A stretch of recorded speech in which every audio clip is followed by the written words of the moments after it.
All right, here we go. We're doing law of sines. Here we go. When do we use the law of sines? Pause the video and think about that for a second. We have triangles, of course. We're using it for triangles. But when we have a right triangle, we have sine, cosine, tangent, all those things that we can use.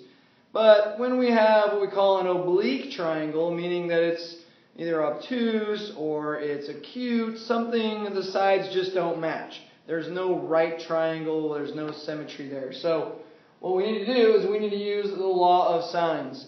And here's in general what it looks like.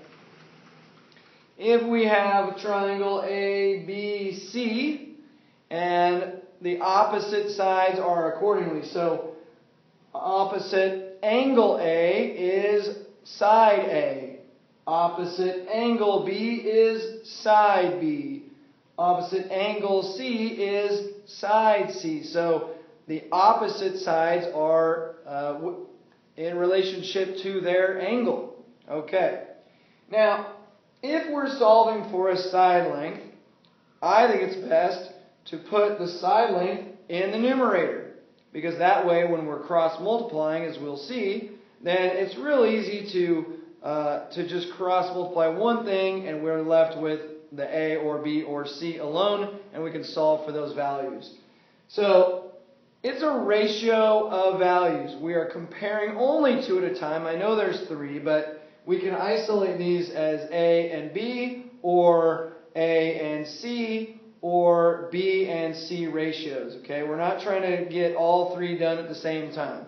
That's a little crazy. So we have A over the sine of A, right? A, the side length, over the size of the angle, sine of A.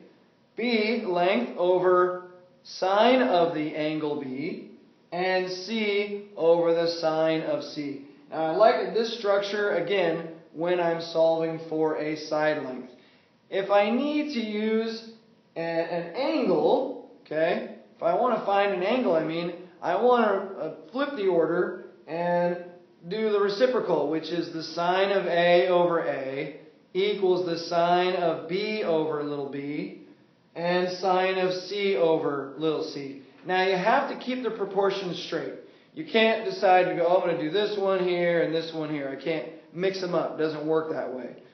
You'll get yourself into a mathematical nightmare if you start to do that.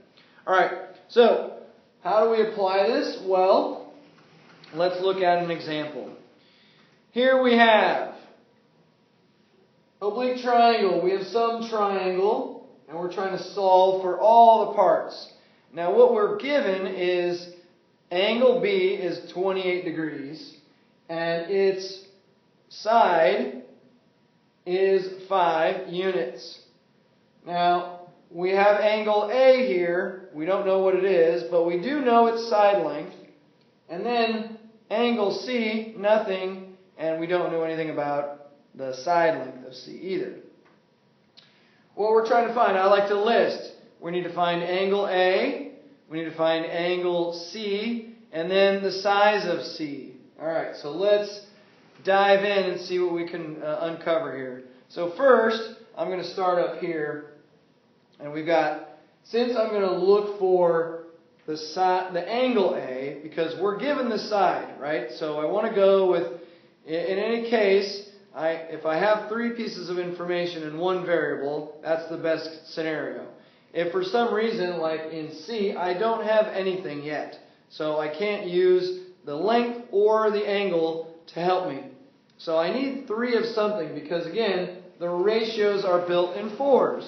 There's four pieces, 1, 2, 3, 4. So I need 3 in order to solve for the fourth. All right. So I decided I'm going to go ahead and solve for angle A. Sine of A over 8 equals sine of 28 over 5.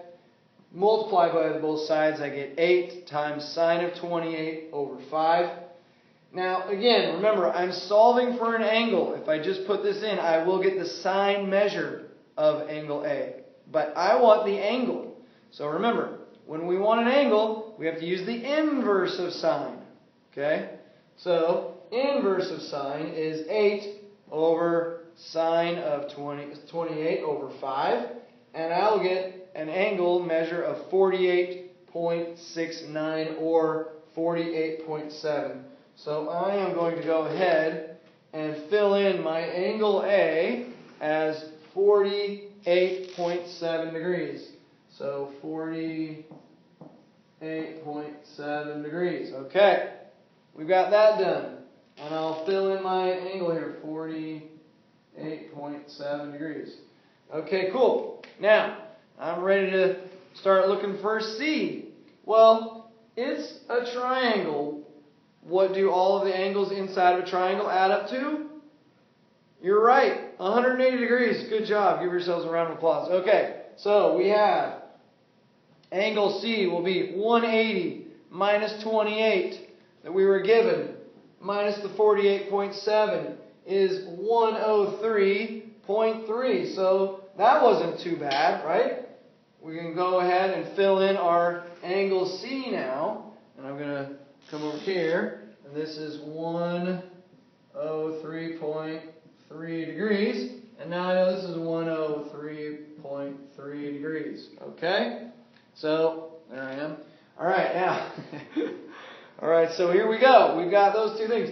The only thing left is the side. Well, I'm going to go back to my information here, solving for a side length, right? Where I have the side length on top. I'm going to structure it that way. And now we get C is to sine of 103.3 as 5 is to sine of 28.